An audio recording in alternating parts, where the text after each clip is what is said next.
All right, so if you're struggling on a duck call, I'm going to help you with that. There's a few things we need to learn. We need to learn tongue position, air pressure, and how to make some noise, hold the call, put the call up to our mouth. So, like I said, if you're struggling, stick around. I'm going to help you with that. My name is Bobby Hayes. I own the Ducklander Call Company, and I teach this to a pile of people every year. So, like I said, if you're struggling, this will be a good one for you. So, the first video I did, I went over how a duck call actually works, like mechanically, went over the parts of the duck call. If you haven't watched that yet, I would do that. So this video is going to be about some fundamentals. So how to hold the call, how to put the call up to your mouth, and how to make air pressure kind of note. So we're going to start with what is air pressure and why am I telling you that word? So air pressure is what makes the call sound full or raspy, not grunting. You'll hear a lot of people when they call, they'll that is not what makes the call sound full or raspy. You do not grunt into a duck call. If I do it into the call, make a note into the call backwards, it's just good, clean, hot air. When I do that same thing forward,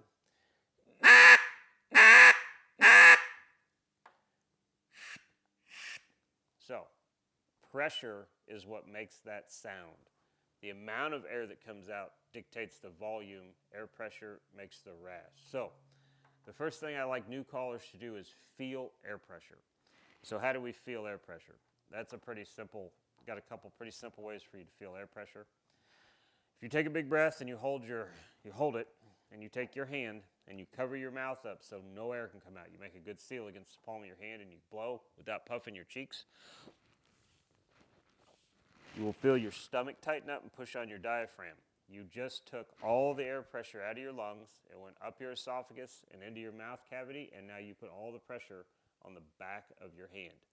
That's air pressure. So we were trying to blow really hard, but nothing was coming out. That's why air pressure makes rasp, and the amount of air coming out makes the volume. So another way to feel air pressure, this is super simple. If you plug the hole up, the exhaust hole up in the back of your call, and you do the same thing, big breath, you're going to just pressurize this chamber right here of the call. Like I said, don't puff your cheeks because then you're pressurizing your mouth and not the call. That's why we can't puff our cheeks when we call. So you can picture if you had a little needle on here and it said the air pressure, you would push and make that needle go up. So I just pressurized the chamber in that call. So if I were to release my finger, that reed would start vibrating at the right tone. So it should feel like that. You should feel this muscle working when you're calling.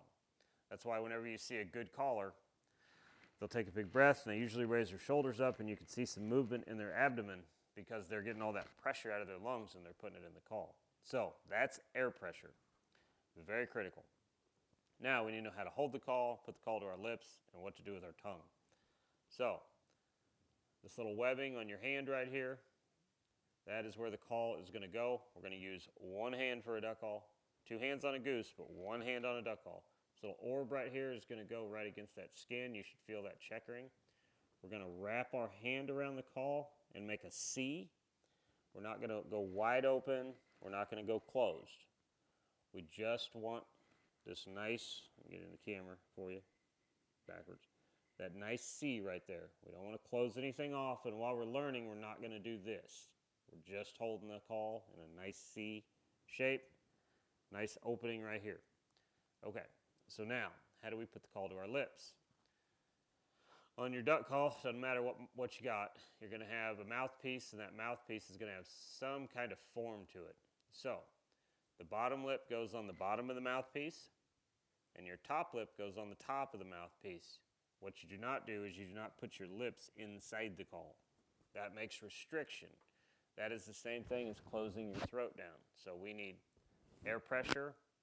We need an open throat, full, coming out of our lungs into our mouth cavity. So we need this to be, your lips to be about the size of the hole in the barrel. So it's going to be about 5/8 of an inch. So you're going to put it top and bottom, and then make a good seal around the call.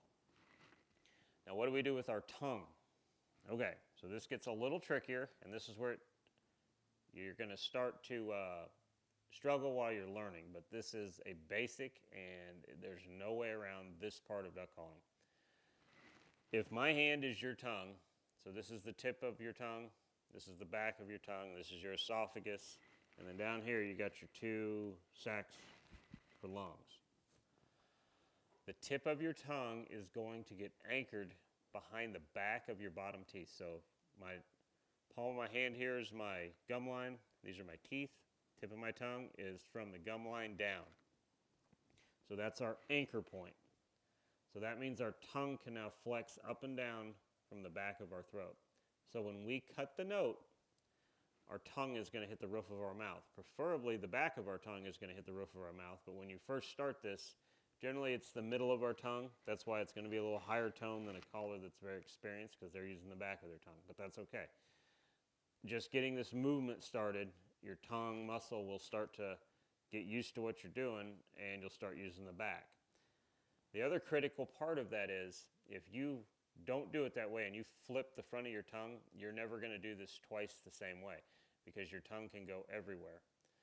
But once you're anchored, your tongue is also anchored in the rear, so you can only flex it a certain way. So that means eventually we'll get to where, if we use the back of our tongue, that is a certain size cavity of air in our mouth, and that's what we have to work with. That's why calls sound different from different people. Same call will sound different from the same call will sound different when different people run it, because we have different size esophagus, our mouth cavity is different size, our tongue, everything's different. But that is the fundamental. So we're going to put air through the call, and our tongue will be down. It's going to go over our tongue. It's going to go through our teeth, over our teeth, hit the reed, make the right tone, and then we're going to beat the roof of our mouth up when we cut the note off. So, so a good, easy way to get the feeling of this, there's a couple different things you can do. If you anchor your tongue and you say K, K, K, you'll feel your tongue has to hit the roof of your mouth to say the letter K, K, K. So we're not going to say K into the call, we're just getting the movement down. Another easy way to feel that is if you can whistle. Doesn't matter if you whistle well or bad, but if you whistle and you stop your whistle, like I said, I'm not a good whistler, you can feel your tongue hit the roof of your mouth. That is the same thing. So, when you're first starting to do this, all we need to do is put some air through the call, and it's going to sound flat, and it's going to sound off, it's going to sound kazooey, and then we'll build up pressure, and we'll start working on our cuts. So, doesn't matter how good the tone is to start with, we're just trying to get a cut.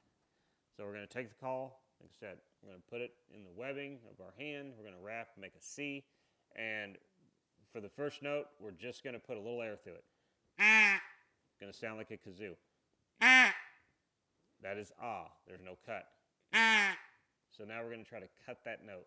So tongue anchored, we're going to try to hit the roof of our mouth when we end the note. And say just one note.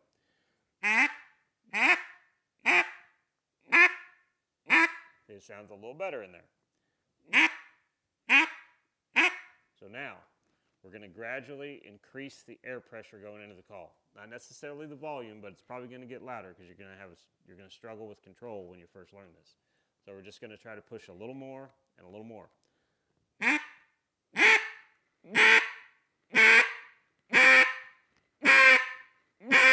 You're going to need to be loud. And one thing I do see callers do a lot when they're learning, and I would encourage you to just make a lot of noise. Like the more noise you can make through this thing, the faster you will learn this. That's why we learn the power end of a duck call, and then we bring it down to the soft end. The power teaches you all the fundamentals, and you cannot cheat power on a duck call. So by that I mean just make a lot of noise through it. If we just continually make that little sound, you're not going to get anywhere. I need you to just push air, make sound. I don't care if the note goes up and down. I don't care what the note does. You're just trying to get that feeling of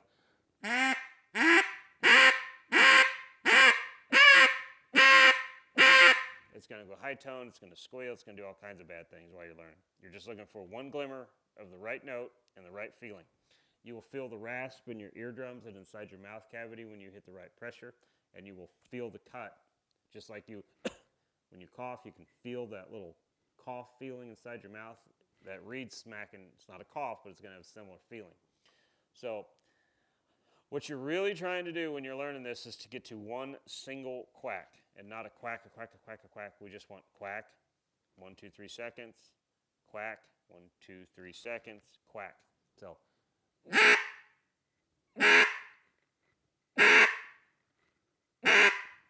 when you get that mastered, you're ready to move on to 2 quacks, 3 quacks, so forth, so on. That's how we build this up. We learn calling in very small increments. So next video will be about doing multiple quacks. See you then.